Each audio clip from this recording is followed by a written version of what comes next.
বিড়ি বলতে কি বোঝায়? আসলে বন্ধু, বিড়ি হচ্ছে এমন একটা জিনিস, মানুষের মনে যেমন গান আসে, আচ্ছা আচ্ছা। গান হচ্ছে মনের খোরাক। মানুষ কাঁদলেও গান বলে, সুখে থাকলেও গান বলে। কিন্তু বিড়ি এমন একটা জিনিস, মনে হচ্ছে যে একটা মানুষ যখন কষ্টের মধ্যে থাকে তখন কিন্তু বিড়ি খেতে তার ভালো লাগে। আর যখন একটা মানুষ রিল্যাক্সের মধ্যে থাকে তখন কিন্তু বিড়ি খেতে অতটা মন চায় না, বা খাওয়াই না, খায়ও না কেউ আমরা, মানে তাই আপনি না? বলতে চাচ্ছেন যে মানুষ যখন টেনশন ভোগ করে, কোনো কিছু নিয়ে চিন্তায় থাকে, তখন মানুষ বিড়ি খাইতে পছন্দ করে।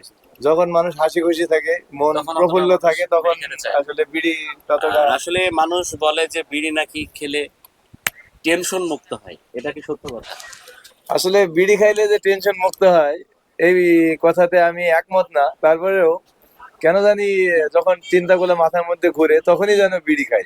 আসলে আমরা সকাল থেকে আজকে ভরপুর বাদাম খেয়েছি বন্ধু, ঠান্ডা দিন। হ্যাঁ, ওই যে বাজারে। ঠান্ডা দিনে আসলে আমরা প্রেম ফলটা ভরপুর খেয়েছি। বিন্দাস, খুব ভালো লাগছে। ওকে।